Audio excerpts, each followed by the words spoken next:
à Math Infinité, la chaîne consacrée à l'enseignement des mathématiques à l'université. Alors, dans cette vidéo, on va voir le premier cours d'analyse réelle en prépa ou à l'université. Alors, si tu es nouveau à l'université, donc tu vas aborder le cours d'analyse réelle. Bon, ça s'appelle aussi analyse 1. Et dans ce cours-là, tu vas voir les propriétés de R, les limites, la dérivabilité, l'intégrabilité, etc. Bon, alors, ce qu'il y a de neuf dans ce cours, donc la plupart des notions que tu vas voir dans ce cours, tu les as déjà vues, tu as déjà manipulé des limites, tu as étudié des fonctions, tu as dérivé des fonctions, mais la nouveauté ici, c'est que ces notions-là vont être abordées d'une manière rigoureuse, et donc il va y avoir des démonstrations. Et donc c'est ça le point clé, c'est pour ça que j'ai fait cette vidéo. Donc je vais te montrer comment la démonstration va apparaître dans ce cours et comment faire pour s'adapter à cette nouvelle chose qui est la démonstration. Voilà, donc à travers les premières propriétés de R, on va faire des petites démonstrations tout au long du cours. Et justement, l'objectif, c'est de te préparer à ne pas être, disons, choqué en abordant les mathématiques à l'université. Alors, si tu es nouveau ou si c'est la première fois que tu abordes cette chaîne, donc il faut aller faire un tour du côté des playlists. Il y a pas mal de choses qui vont être utiles pour toi durant tes études universitaires. Alors bien sûr, liker, s'abonner, partager, ça permet à la chaîne de progresser et de se développer. Alors allons-y. Qu'est-ce que tu vas apprendre dans cette vidéo? Alors, on va aborder les propriétés algébriques de R. Donc ça, c'est des choses que tu connais. Donc R, il y a l'addition, la multiplication. Donc on va donner les propriétés de ces deux opérations. Et ça dit d'une manière, disons, plus savante que R est un corps. Alors sur R aussi, il y a une relation d'ordre. Bon, inférieur ou égal, supérieur ou égal, donc ça c'est des choses que tu manipulées. Et cette opération, la relation d'ordre, il a des relations avec l'addition et la multiplication. Donc ça c'est des choses que tu as déjà, que tu connais. Alors sauf la nouveauté ici, c'est qu'on va établir les axiomes qui définissent les propriétés algébriques de R. Et on va déduire des petites propriétés qui aussi, en général, sont naturelles. Tu les as déjà utilisées, mais on va aborder l'approche de démonstration, c'est on va les démontrer. Et donc à ce moment-là, on va donner des petites démonstrations dont l'objectif de se familiariser avec cette propriété qui est la démonstration, comment on démontre quelque chose, les équivalences, les implications, etc., etc. Voilà, en fait c'est ça l'objectif majeur. Alors dans un deuxième temps, on va voir la valeur absolue. Là aussi c'est des choses que tu connais, la valeur absolue. Et en fait, c'est l'objet fondamental de l'analyse sur R. Alors là, il va apparaître tout au long de ce cours. La valeur absolue, c'est elle qui permet de définir la distance sur R et c'est elle qui va permettre de définir les limites, les dérivés, la continuité, etc., etc. Donc on va voir la valeur absolue et on fera des premières démonstrations et on va faire la rencontre de cet objet-là qui est epsilon. Et ça, c'est l'objet, disons, qui pose beaucoup de problèmes aux étudiants parce que dans les définitions des limites de la convergence, il y a ce epsilon qui apparaît. Et donc, la chose la plus intelligente à faire, c'est de se familiariser avec cet objet-là. Et on va faire la première démonstration qui utilise epsilon. C'est une démonstration très simple, mais on va l'expliquer. Voilà. Donc, si tu restes jusqu'à la fin, donc tu verras tout cela. Alors, allons-y. Les propriétés algébriques de R. Alors, sur l'ensemble R, il y a deux opérations, l'addition et la multiplication. Voilà, alors la multiplication, parfois on la note par un point, parfois on met rien du tout, on met AB pour dire que c'est A fois B. Et ces opérations, ils vérifient des propriétés très connues, donc c'est commutatif, l'ordre dans lequel on fait la somme de x plus y ou y plus x, c'est la même chose. X fois y, c'est la même chose que y fois x. Alors on se réfère à cette propriété comme disons la commutativité.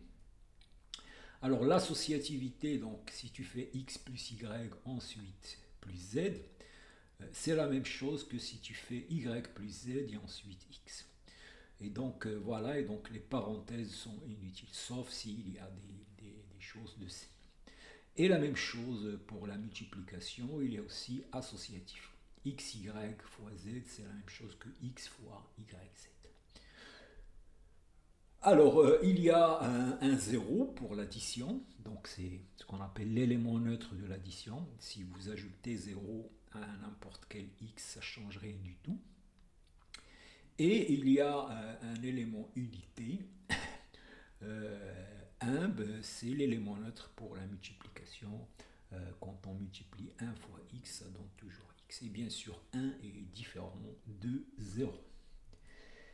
Et chaque réel a un opposé, moins x.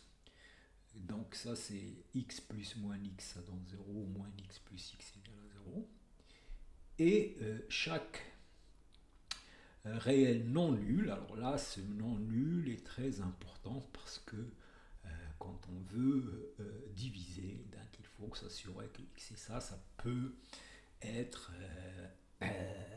source de beaucoup d'erreurs.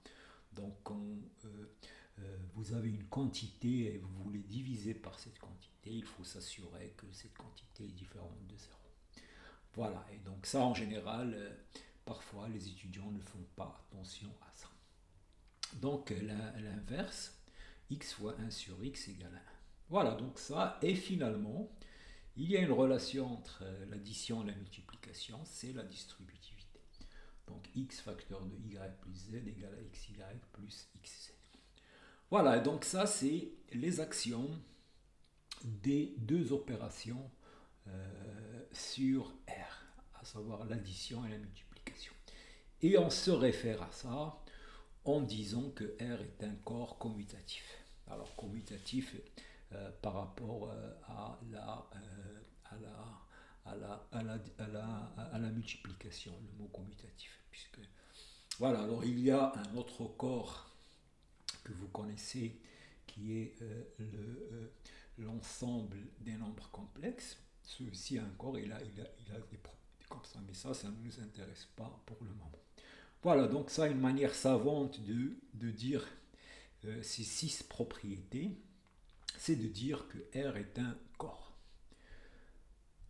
Alors, on va déduire de ça des propriétés que vous utilisez souvent. Alors, si vous avez A plus Z égale à A, ben, vous pouvez simplifier par A et donc vous aurez Z égale à 0. Si vous avez P différent de 0 et PU égale à P, vous pouvez diviser par P et trouver que U égale à 1. Et bien sûr, si vous multipliez un nombre par 0, à droite ou à gauche, ça donne 0. Voilà, alors, bon, vous pouvez être étonné, vous dites, bon, c'est des choses faciles, simples, mais non, donc on va essayer de les démontrer en utilisant donc nos axiomes, c'est les propriétés qu'on va voir.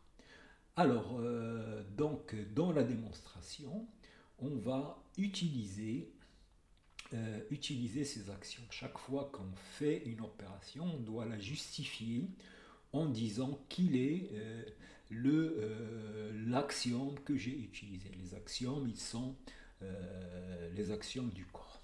Voilà, alors la première chose, c'est celle-là. Donc, A plus Z égale à 0 entraîne que Z égale à 0. Alors ça aussi, ça c'est une implication.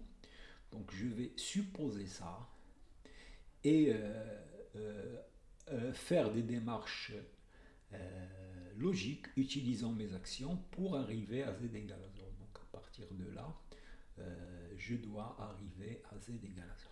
Alors allons-y. La preuve. Donc qu'est-ce que je suppose? Je suppose que A plus Z égale à A. Et qu'est-ce que je fais? J'ajoute moins A des deux côtés. Alors comme c'est commutatif, ici j'ai A, donc je peux ajouter, donc là j'ai déjà utilisé la commutativité. Ici j'ai ajouté moins A, et ici je l'ai ajouté, donc là j'ai utilisé la commutativité.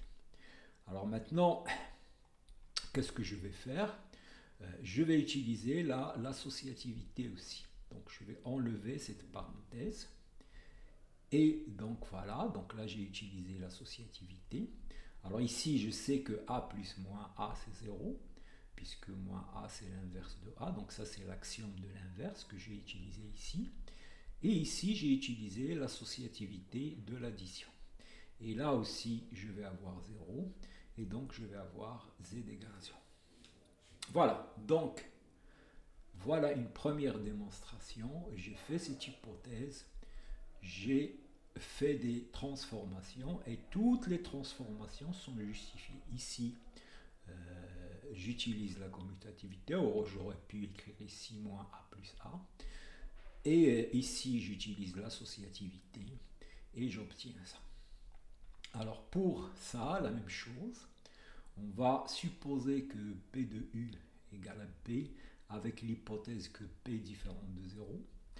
Donc, je multiplie par 1 sur P. Alors là, j'ai le droit puisque j'ai P différent de 0.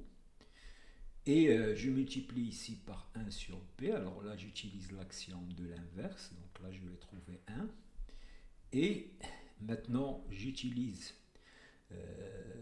l'associativité de la multiplication. Et donc là, j'ai ça. Et ça, par l'axiome de l'inverse, ça c'est 1. Et donc, j'ai montré que 1. Alors, U égale à, ici c'est 1, pas 0. Voilà. Alors, la dernière, si A est dans R, 0 fois A plus A fois, ou A fois 0, ça donne toujours 0.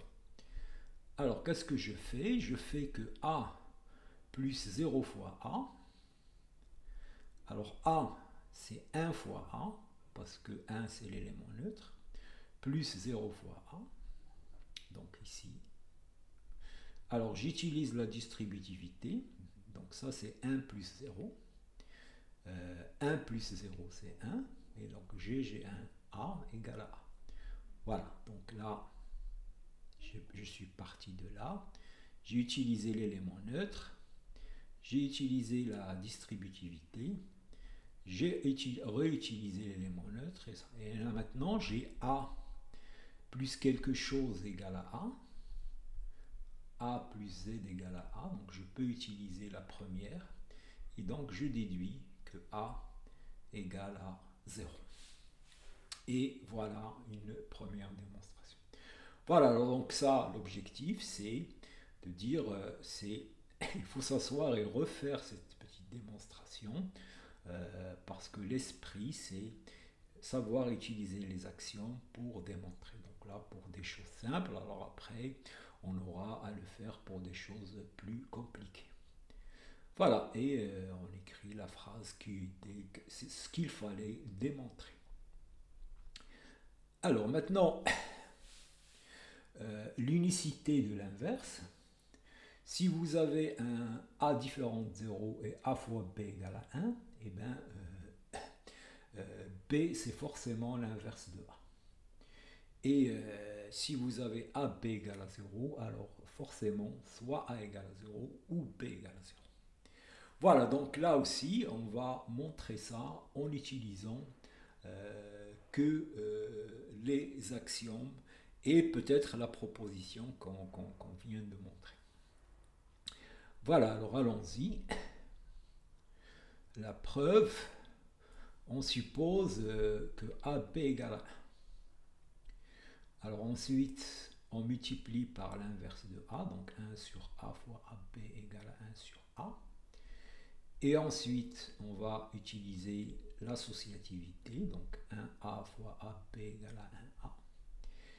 Et ici, j'utilise la propriété de l'inverse, donc ça donne B égale à 1 sur A, puisqu'ici je vais avoir 1 fois B égale à 1 sur A. 1 fois B, c'est propriété de l'élément neutre, et donc je démontre que B égale à 1 sur A.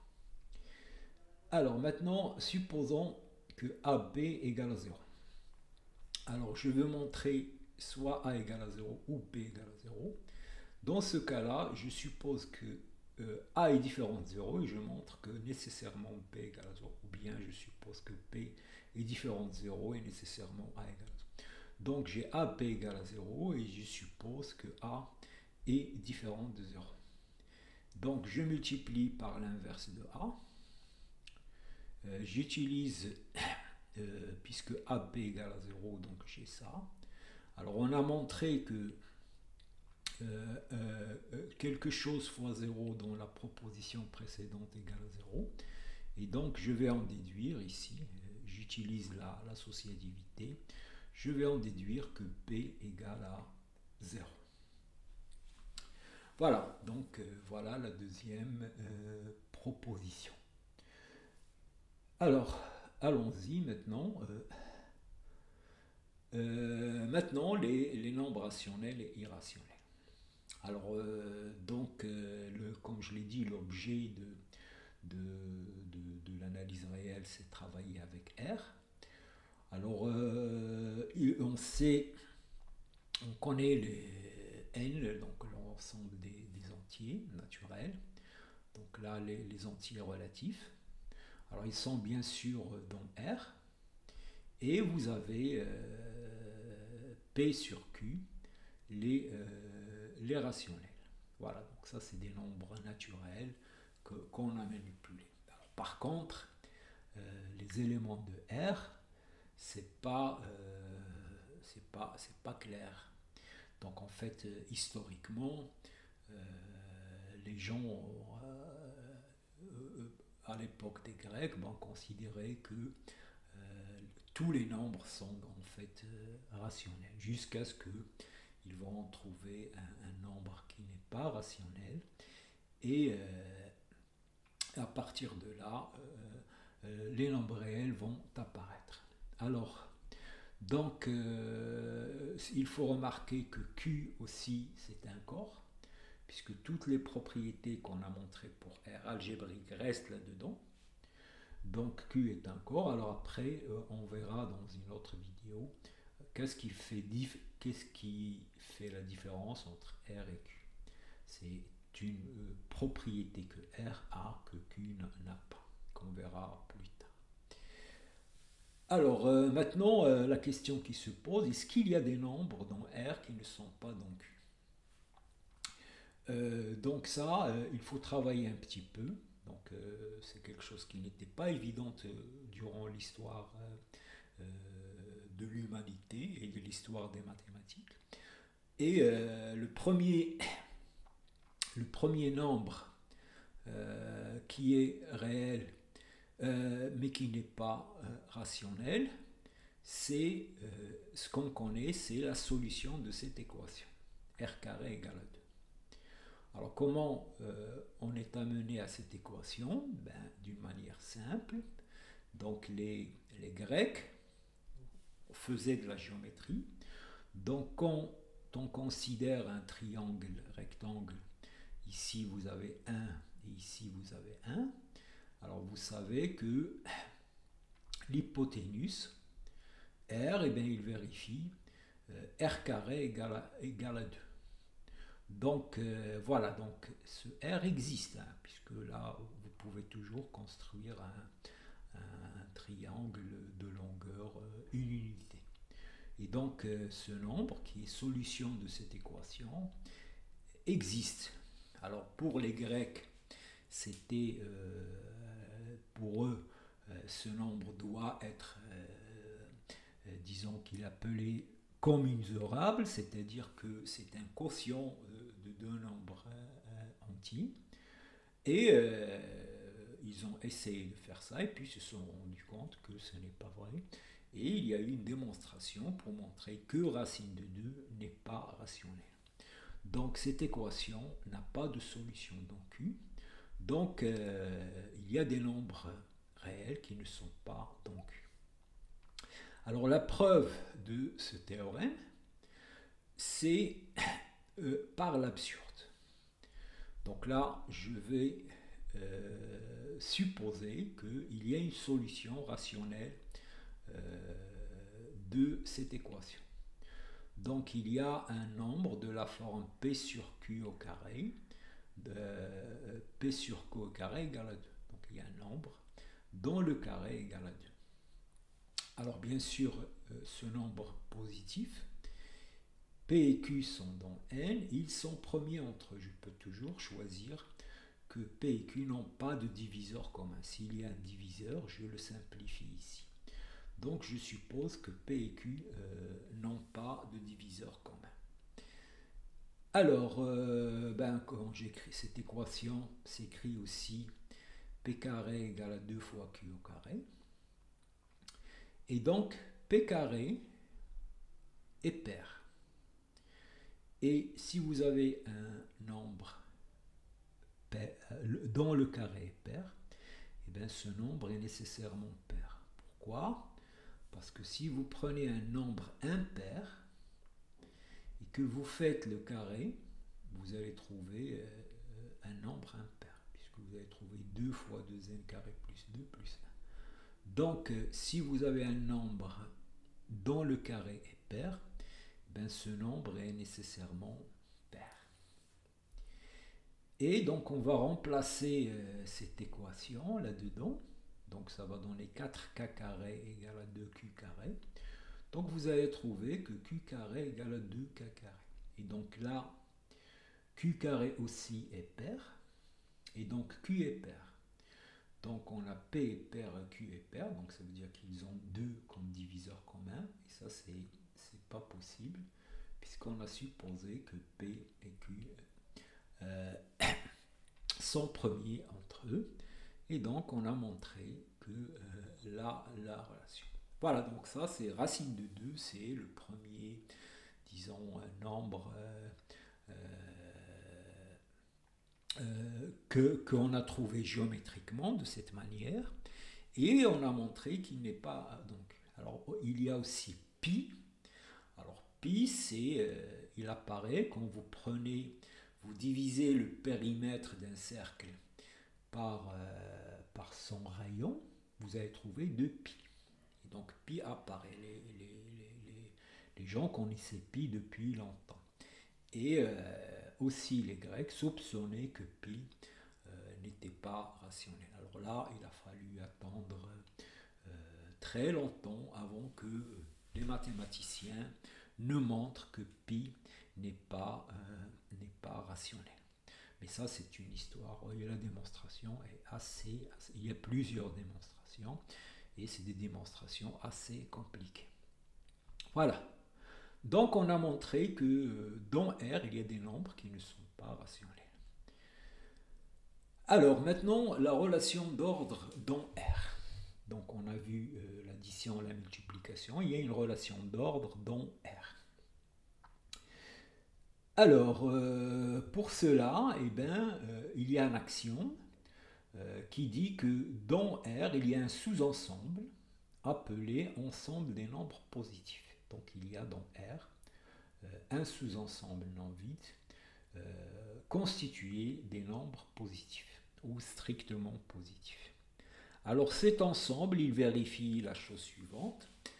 Il est stable par l'addition, c'est-à-dire si vous prenez deux nombres positifs et vous les ajoutez, ils restent positifs. Et si vous multipliez deux nombres positifs, ils vont rester positifs. Et si vous avez un réel, eh bien, il n'a que trois possibilités. Ou bien il est positif, ou bien son inverse est positif, ou bien il est nul. Voilà. Donc ça nous sépare R en trois parties. Il y a les nombres positifs, les nombres dont l'opposé est positif, donc c'est ce qu'on va appeler les négatifs, et il y a 0. Voilà, alors il faut faire attention ici.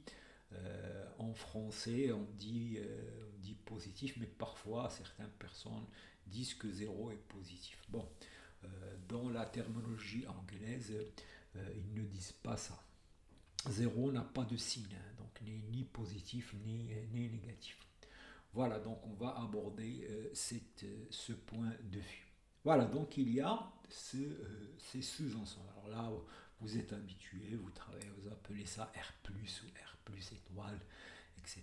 Mais ce qui est important, c'est que ça, c'est un axiome définissant R, dans la définition de R.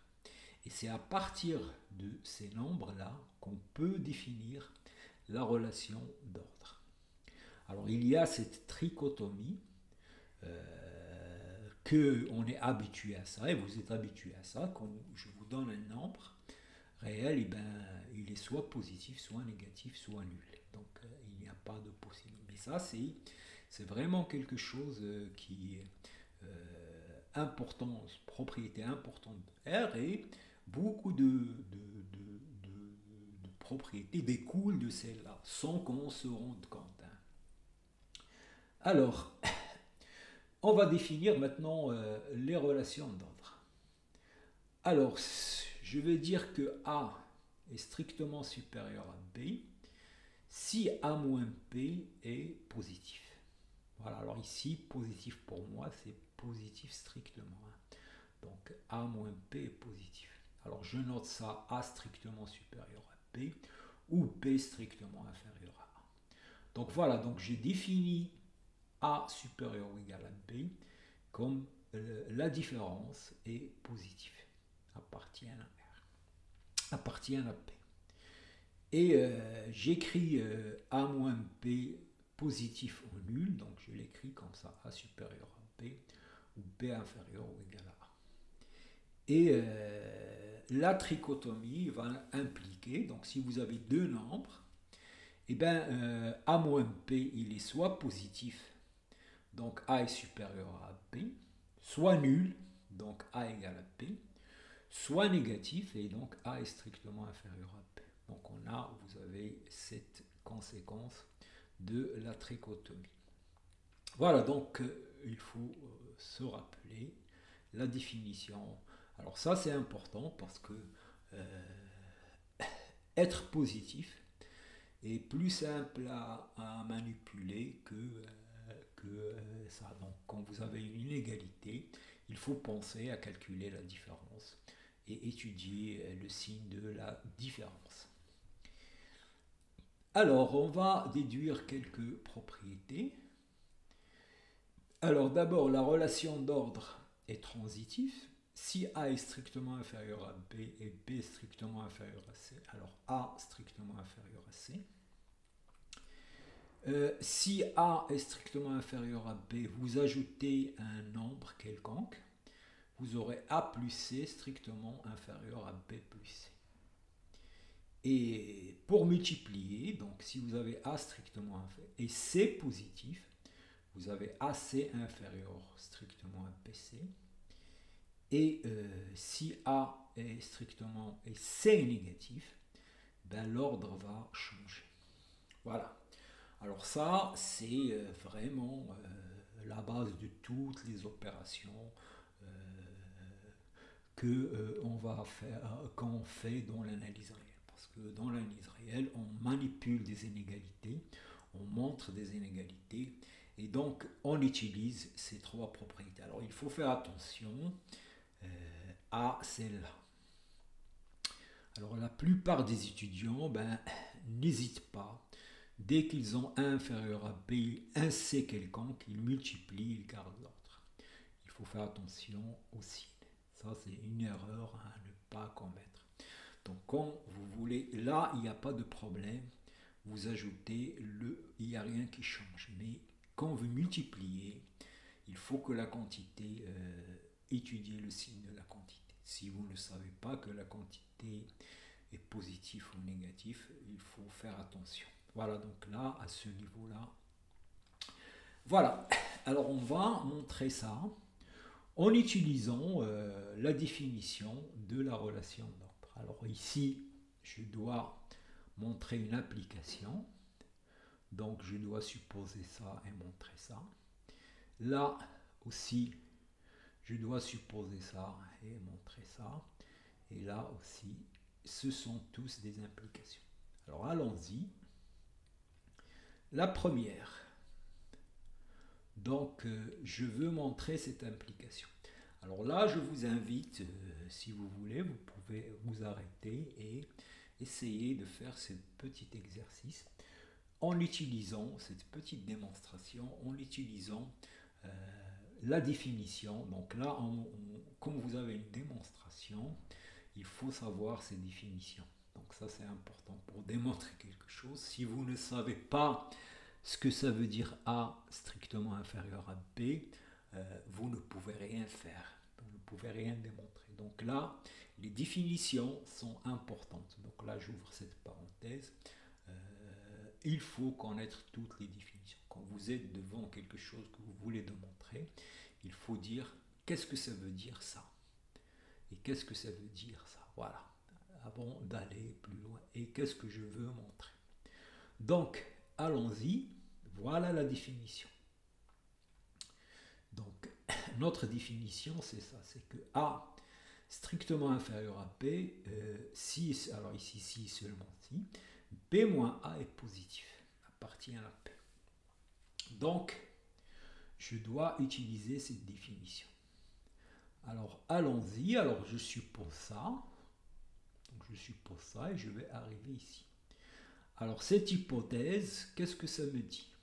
J'ai A strictement inférieur à B et B strictement inférieur à C. D'après mes définitions, donc j'aurai B moins A est positif et C moins B est positif. Voilà, donc j'ai utilisé ma définition. Alors, qu'est-ce que je veux montrer? Je veux montrer que A est strictement inférieur à C. Donc, je dois calculer C moins A. Si je montre que C moins A est positif, j'ai gagné. Alors, allons-y. C moins A, en utilisant mes hypothèses, c'est C moins P plus P moins A. Donc là, j'ai moins P ici plus P. Alors maintenant, ça c'est positif et ça c'est positif. On a vu que la somme de deux nombres positifs est positive et donc là, c'est positif. Et donc, j'ai montré que C, A est inférieur à C. Donc là, voilà un type de démonstration. Donc, il faut d'abord savoir la structure de la démonstration, ce que je suppose et ce que je veux montrer. Et il faut quelque part avoir ces définitions écrites. Si vous n'avez pas les définitions, eh bien, vous ne pouvez rien faire. Donc, en général, une propriété, ça a une définition. Donc, si je veux montrer ça, je dois montrer ça. Voilà. Donc là, alors maintenant, la même chose. Alors, essayez de faire celle-là maintenant. Donc là, j'ai ça, mon hypothèse, et je vais montrer ça. Alors, donc, je vais supposer ça. Donc faire ça, supposer ça, donc ça veut dire que B moins A est positif. Et je veux montrer ça, donc je dois calculer B plus C moins A plus C. Et je dois montrer que c'est positif. Alors suppose A strictement inférieur à B. Alors B moins A est positif. Alors si je fais ça moins ça, B plus C moins A plus C, donc c'est ça. Alors il y aura C qui va s'en aller. Il restera B moins A et par hypothèse il est dans B et donc j'ai montré le résultat. Alors vous voyez ici, il faut connaître la structure de la démonstration. Si on sait où on va, si on sait écrire nos hypothèses, on écrit ce qu'on veut montrer. Donc là, je veux montrer ça. Si vous ne savez pas la définition de ça, vous ne pouvez rien. Vous pouvez regarder ça. Voilà, donc ça, pour montrer ça, je dois faire B plus C moins A plus C. Si je fais ça, ben je vais trouver B moins A, c'est mon hypothèse et voilà. Donc il faut juste que j'écrive les choses. Alors on continue, donc là maintenant, si A est inférieur à B et C est positif, je veux montrer que A est strictement inférieur à BC. Alors, qu'est-ce que ça veut dire ça? Ça veut dire je veux supposer ça, donc je veux supposer que A est strictement inférieur à B et C positif, je veux montrer ça. Donc ça, déjà que B moins A est positif, et là je dois calculer BC moins AC. Alors toujours ma définition, il est là. Donc je suppose A strictement inférieur à B et C positif. Donc qu'est-ce que ça me donne? Ça me donne B moins A positif et C positif par hypothèse. Et maintenant je calcule ça. BC moins AC. Donc c'est B moins A fois C. Et ça c'est positif puisque B moins A est positif et C est positif. Et on sait que par axiome, le produit de deux nombres positifs est positif. Et voilà, et donc j'ai démontré ça. Alors la même chose pour A négatif. Donc voilà, j'ai mis hypothèse. AC, je dois calculer AC moins BC. Alors je suppose que A strictement inférieur à B, C négatif. Donc moins C va être positif parce que je sais, le principe de trichotomie va me dire que C ou bien moins C, il est soit positif, soit négatif, soit nul. Mais comme moins C ne peut pas être négatif puisque C est négatif, j'ai ça. Et donc voilà, alors maintenant j'écris AC moins BC et je l'écris de cette forme. Donc c'est B moins A fois C. Voilà, donc B moins C plus A.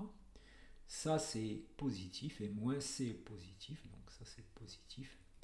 Et on a le résultat.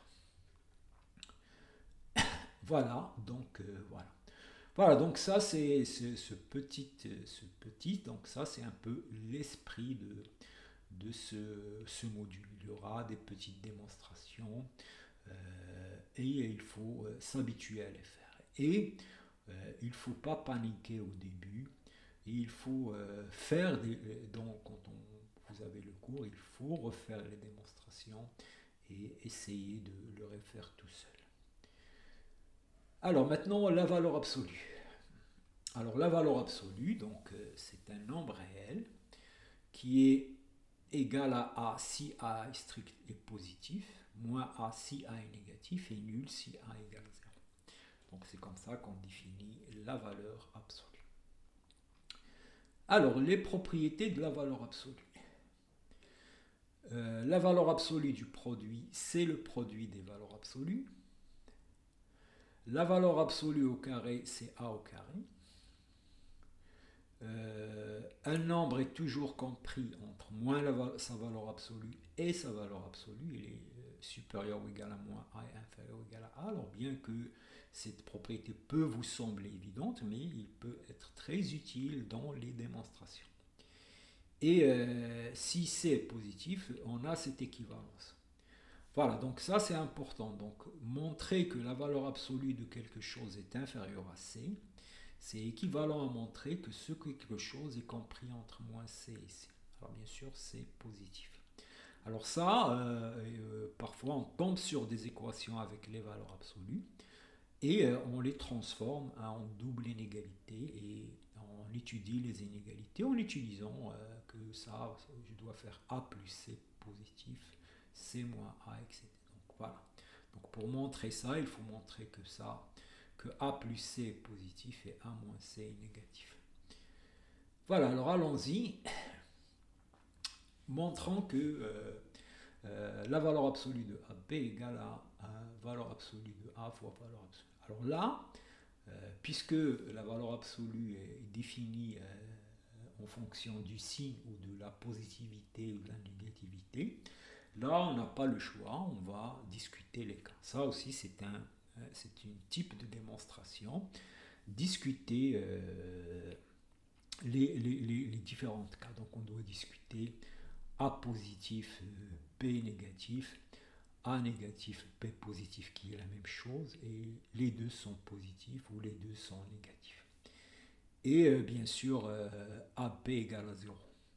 Donc si A égale à 0, B égale à 0, donc on a bien sûr AB égale à 0 et c'est égal à valeur absolue de A fois valeur absolue puisque l'un des deux est nul, donc on va trouver 0. Donc cette propriété est vraie si l'un des deux est nul. Si A est positif et B est positif, AB est positif, d'après la définition de positif, là, au lieu d'écrire, au lieu que j'écris ici appartient à P, j'écris positif comme ça, supérieur à 0. Donc AB positif, et la valeur absolue de AB c'est AB, et la valeur absolue de A c'est A, et la valeur absolue de B c'est B, on a l'égalité. Et si A positif et B négatif, j'ai AB négatif. Et donc, valeur absolue de AB égale à moins la valeur absolue de AB, donc égale à A fois moins B. Et ça, c'est valeur absolue de A, et ça, c'est valeur absolue de B. Et les deux autres cas sont traités de la même manière. Alors, la valeur absolue de A carré égale à A carré. Alors d'abord, je remarque que A carré, c'est A fois A ou bien moins A fois A. Alors ça veut dire que A carré est toujours positif, parce que si A est positif, A carré c'est A fois A, produit de deux positifs est positif. Si A est négatif, moins A sont positifs et le carré. Donc A carré est toujours positif. Et donc la valeur absolue de A carré c'est A carré, puisque c'est positif. Mais valeur absolue de A, c'est égal soit A soit moins A égale à ça. Et donc on a le résultat. Et voilà, finalement, A compris entre moins A et A. Donc, si A égale à 0, la propriété est vérifiée, puisque j'aurai 0 inférieur ou égal à 0 inférieur ou égal à 0. Si A est positif, j'ai moins valeur absolue de A égale à moins A qui est négatif. Et A est positif. Et A, et ça c'est A, donc j'ai l'égalité. Et si A est négatif, j'ai moins valeur absolue de A qui est égal à A. Ça c'est inférieur ou égal à A négatif. Et la valeur absolue est positive. Donc voilà. Et maintenant, si c'est positif, je dois montrer l'équivalence. Alors il faut faire attention ici. C'est une équivalence, donc je dois montrer que ça entraîne ça. Et ça entraîne ça. Alors il faut faire attention. Donc ça, c'est une équivalence. Alors pour montrer l'équivalence, il faut montrer ça entraîne ça. Et ça entraîne ça. Alors, dans ce sens-là, donc je suppose que ça. Donc, si valeur absolue de A est inférieure à C, alors moins C est inférieur à moins valeur absolue de A, dans l'autre sens. Et ça, on a vu que c'est inférieur à A, c'est inférieur à valeur absolue de A, c'est inférieur à C. Donc A est compris entre moins C et C. Voilà, donc là j'ai utilisé l'inverse de ça. Ici, j'ai utilisé cette propriété. Et ici, j'ai utilisé l'hypothèse. Alors, dans l'autre sens, si j'ai A compris entre moins C et C, donc j'ai moins A est plus petit que C, puisque ici, si moins C est inférieur à A, donc moins A est plus petit que C, et A est inférieur à C, donc j'ai moins A et A sont inférieurs à C, mais la valeur absolue de A, c'est soit moins A, soit A. Donc tous les deux, ils sont inférieurs à C, donc la valeur absolue de A est inférieure ou égale à C. Voilà. Et maintenant, l'inégalité triangulaire. Alors ça, c'est la propriété importante de la valeur absolue qu'on utilise souvent, et il faut savoir l'utiliser. Et voilà, donc là, l'inégalité triangulaire, c'est ça, la valeur absolue de A plus B est inférieure à la valeur absolue de A plus la valeur absolue.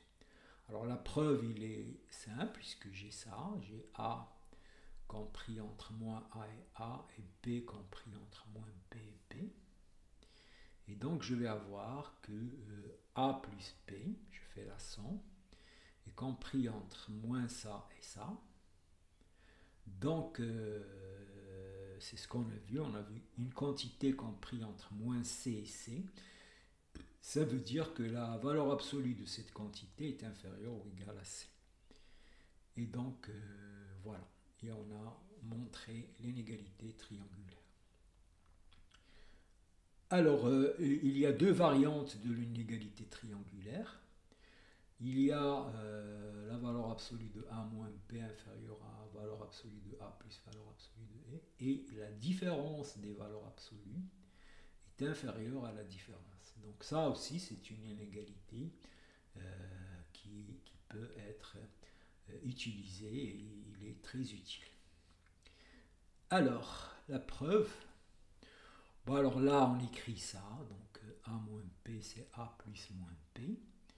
J'utilise l'inégalité triangulaire, ça c'est inférieur à A plus la valeur absolue de moins P, mais la valeur absolue de moins P, c'est P. Alors il faut faire attention, parfois on voit des étudiants qui écrivent valeur absolue de A moins P inférieure à valeur absolue de 1 moins valeur absolue de P, ça c'est faux. Donc là, c'est toujours plus ici, même s'il y a moins ici. Et voilà, il suffit de remplacer dans l'inégalité triangulaire B par moins P et utiliser le fait que valeur absolue de moins P égale valeur absolue de P. Alors maintenant, l'autre inégalité, donc j'écrive A égale à A moins P plus P. Donc ça c'est inférieur à ça plus ça, d'après l'inégalité triangulaire. Et donc je vais avoir ça moins ça, inférieur à valeur absolue de A moins P. Mais je vais avoir aussi l'autre, puisque A et P sont symétriques. Donc je vais avoir B moins A inférieur à B moins A, mais ça c'est la même chose que ça. Donc j'ai ce nombre inférieur à ça, et son opposé est inférieur à ça.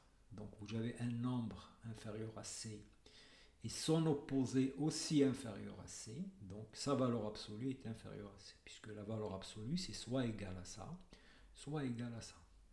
Et donc j'en déduis que la valeur absolue de A moins P est inférieure ou égale à A moins P. Voilà. Alors la distance euclidienne, donc la distance euclidienne c'est la différence de x moins y, donc ça aussi c'est une distance, et ça c'est bien qu'on ne va pas parler de ça dans le cours d'analyse, hein, mais quand vous aurez fait de la topologie en analyse 2 ou en analyse 3, là le terme distance va apparaître. Alors ce qu'il faut connaître, c'est que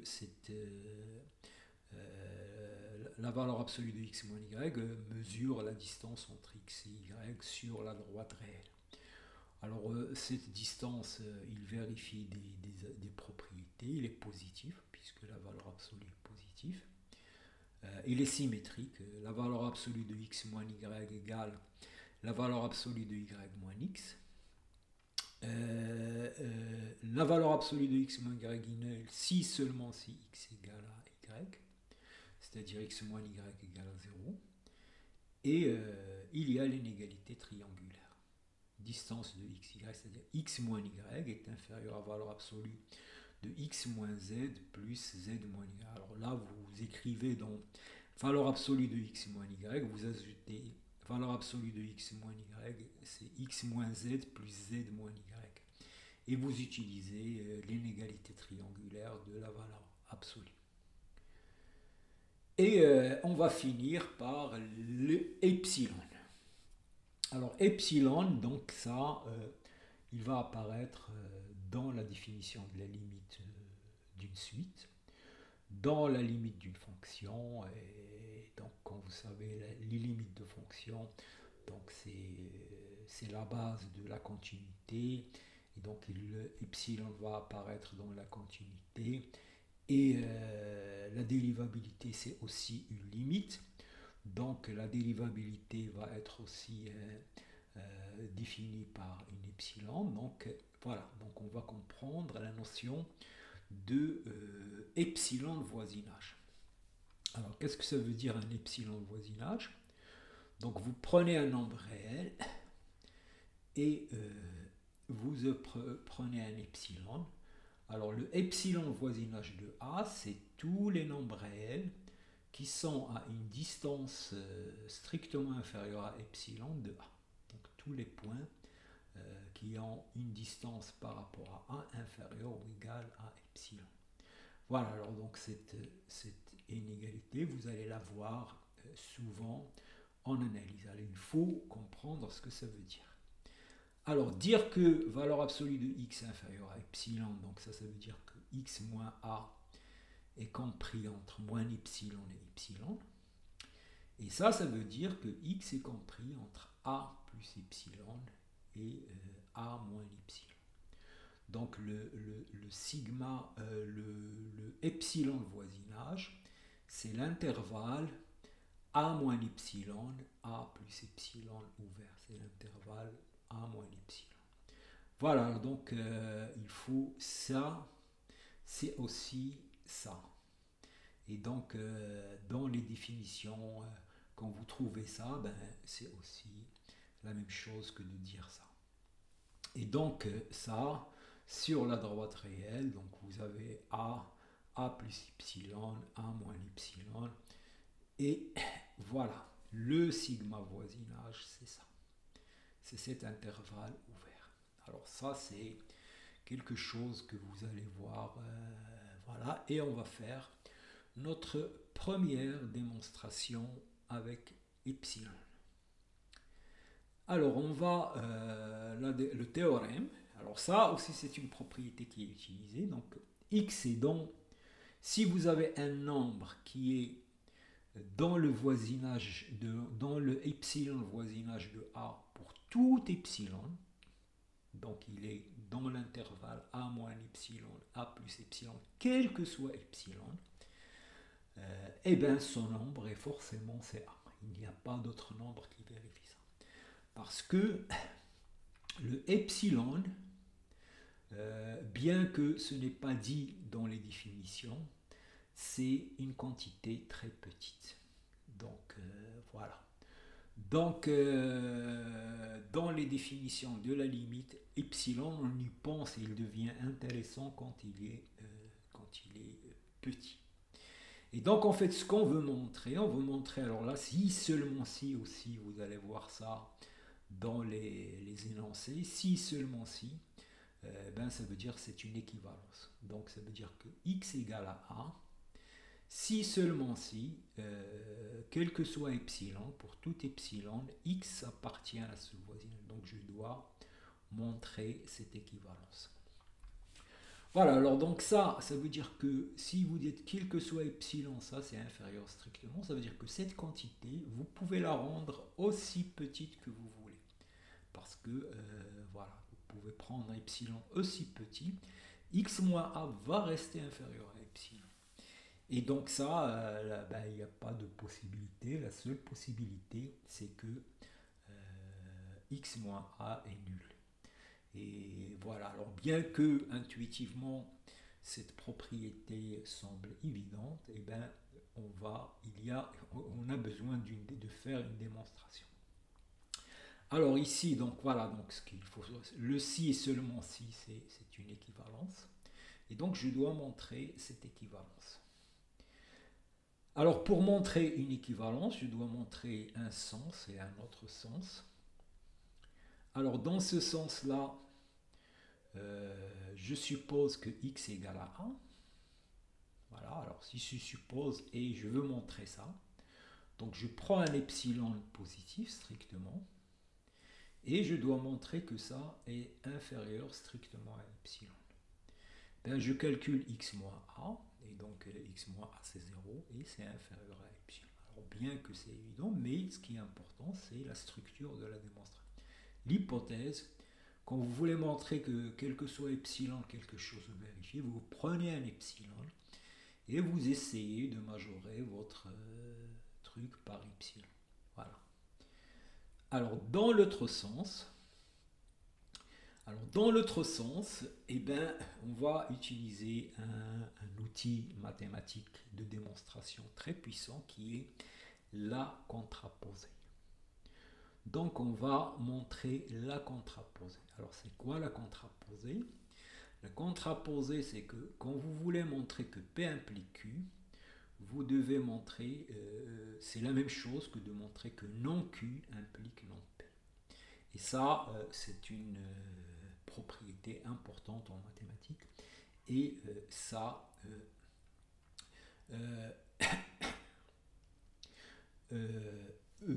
donc voilà. Donc moi, ce que je veux montrer que ça entraîne ça dans l'autre sens.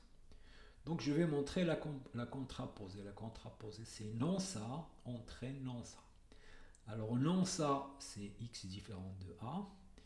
Et non ça, le nom de quelque chose avec des quantificateurs, donc c'est l'existe epsilon, tel que x moins ça est supérieur ou égal à epsilon. Voilà. Donc voilà ce que je veux montrer.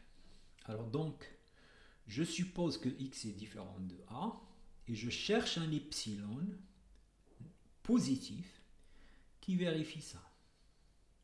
Donc là, je vois bien que cette hypothèse va me dire que x moins a est positif, et donc si je prends epsilon égal à ça, ça va marcher. Et donc, prenant epsilon égal à valeur absolue de x moins a, donc ça c'est positif, la séparation, x est différent de a. Et si je calcule x moins a, ben, il est supérieur ou égal à x moins a, qui est epsilon. Et donc, voilà, j'ai démontré ça. Voilà, alors donc là, c'est la première démonstration epsilon. Alors donc, bon, là, le conseil pour l'analyse, n'ayez pas peur des démonstrations avec les epsilons. Il faut, dans un cours, au moins faire une démonstration avec les epsilons. Donc c'est ça qui va booster votre maturité mathématique et qui va vous permettre, et croyez-moi, si vous pratiquez la démonstration, alors il y a une vidéo dans les playlists qui parle de comment réussir les mathématiques à l'université. Alors il y a des conseils comme ça. Il faut aller faire un tour du côté de cette vidéo. Vous allez voir comment travailler les TD, comment travailler le cours, etc. Et voilà, et donc à la prochaine vidéo sur Math Infinité. Donc n'oubliez pas de liker, s'abonner et partager. Et voilà, et si vous commencez les études universitaires cette année, je vous souhaite une bonne chance.